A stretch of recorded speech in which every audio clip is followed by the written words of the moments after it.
Apa yang kalian pikirkan jika mendengar kata finansial? Mungkin kalian langsung berpikir finansial adalah keuangan. Iya, itu benar sekali.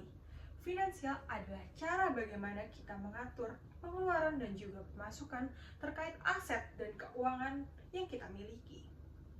Finansial merupakan aspek penting untuk dipelajari dan diketahui lebih dalam. Berdasarkan survei nasional literasi dan inklusi keuangan pada tahun 2024 menyatakan bahwa indeks literasi keuangan masyarakat Indonesia hanya mencapai nilai 65,4%. Nilai ini masih tergolong rendah jika dibandingkan negara-negara maju. Alasan literasi keuangan masyarakat Indonesia masih rendah adalah karena mereka sudah melek secara digital, namun belum melek secara finansial. Masyarakat Indonesia sudah tahu bagaimana cara melakukan transaksi dengan e-wallet, cara menggunakan paylater, dan cara berinvestasi. Namun, mereka belum tahu apa saja dampak risiko yang mungkin muncul ke depannya. Masyarakat Indonesia juga merasa literasi finansial merupakan hal yang rumit untuk dipelajari. Dan mereka merasa literasi finansial hanya dibutuhkan oleh orang-orang golongan atas ataupun kaya saja. Menurut survei yang dilakukan oleh Populix pada tahun 2024, menyatakan bahwa Gen Z menghabiskan pengeluaran terbesar untuk makanan, yaitu sebesar 69%, lalu diikuti oleh produk kecantikan, transportasi, hiburan, dan lain-lain. Alasan makanan menjadi pengeluaran terbesar bagi Gen Z adalah mereka merasa makanan merupakan kebutuhan pokok. Jadi mereka merasa tidak apa-apa jika membeli makanan yang cukup mahal ataupun makanan yang bisa membuat mereka boros. Karena mereka merasa itu adalah hal yang wajar.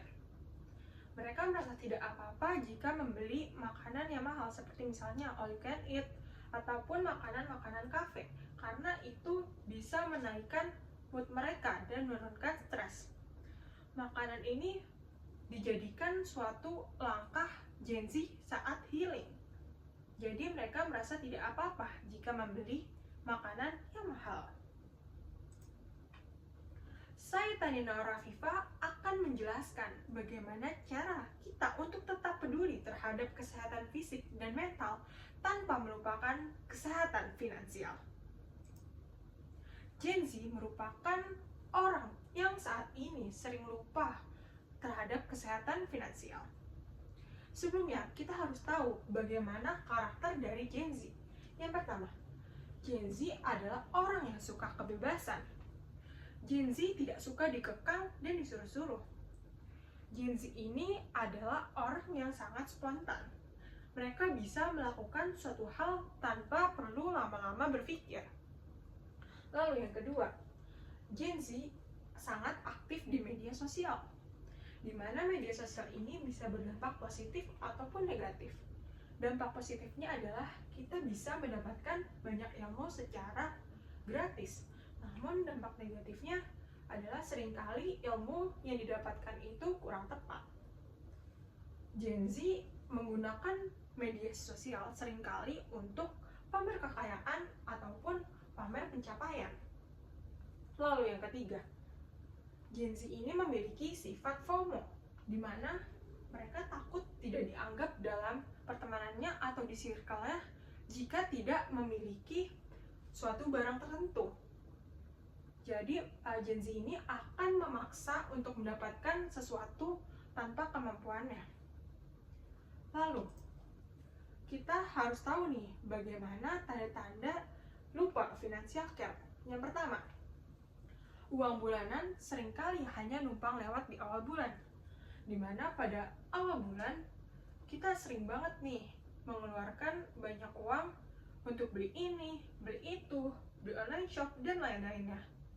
Seringkali nih di awal bulan kita bersifat konsumtif, padahal hal tersebut merupakan hal yang harus dihindari. Lalu yang kedua, kita sering menggunakan paylater. Paylater ini bisa berdampak negatif karena ada biaya admin yang harus dibayarkan tiap bulannya. Lalu paylater ini bisa berdampak secara terus-menerus, di mana jika kita membeli satu barang dan kita belum mampu untuk membayarnya, lalu kita ingin membeli barang lain, maka kita akan cenderung menggunakan paylater lagi. Dan hal ini bisa menyebabkan tagihan kita akan terus menumpuk. Lalu yang ketiga, tidak punya dana darurat. Hal ini seringkali terjadi pada Gen Z, di mana Gen Z sering menghabiskan uang di tabungannya dan tidak menyisakan sama sekali. Dana darurat ini merupakan hal yang harus kita miliki karena kita tidak tahu kapan hal urgen akan terjadi pada kita. Lalu, gaya hidup seimbang itu yang seperti apa?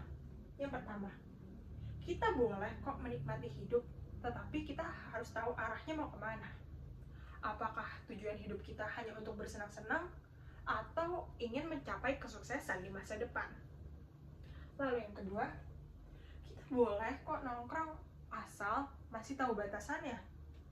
Gen Z seringkali melakukan nongkrong untuk menurunkan stres.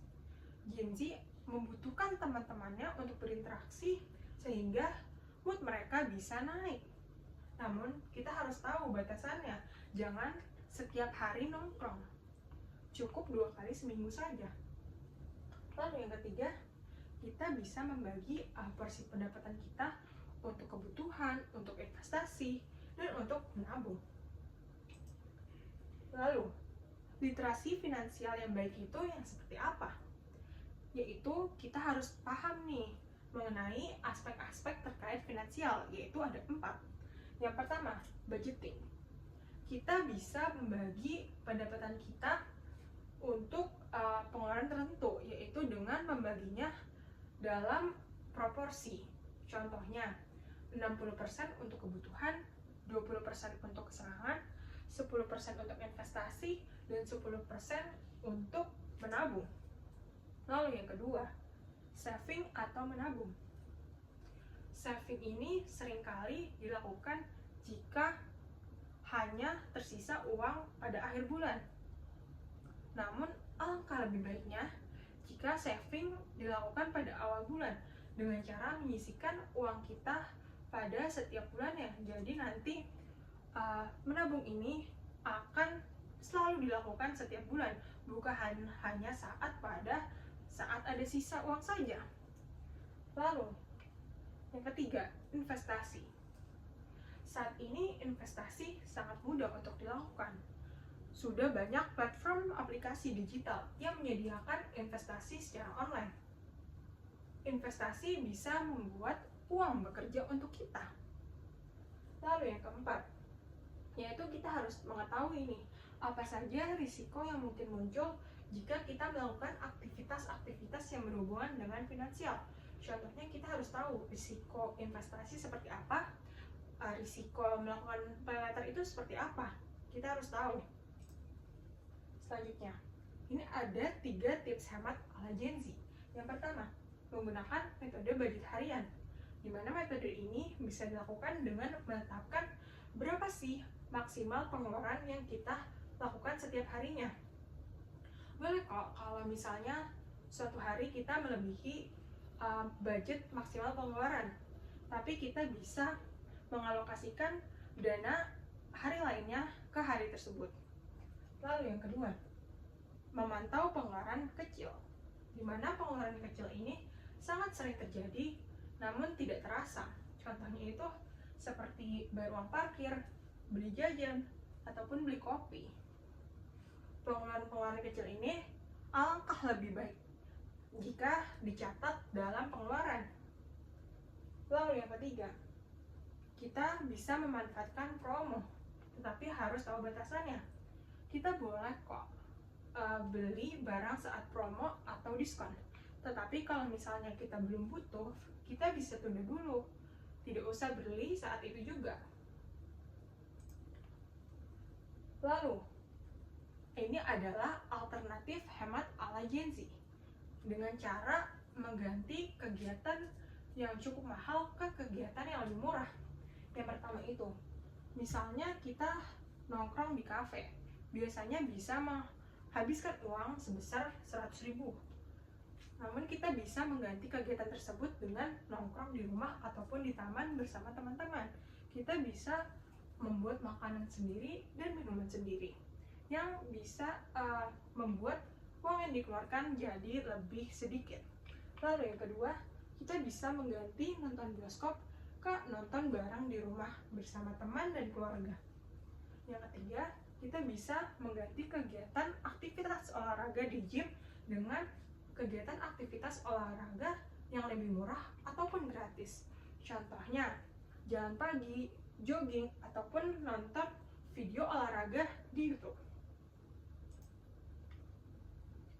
Akhir kata dari saya, uang bukan segalanya, tapi segalanya butuh uang.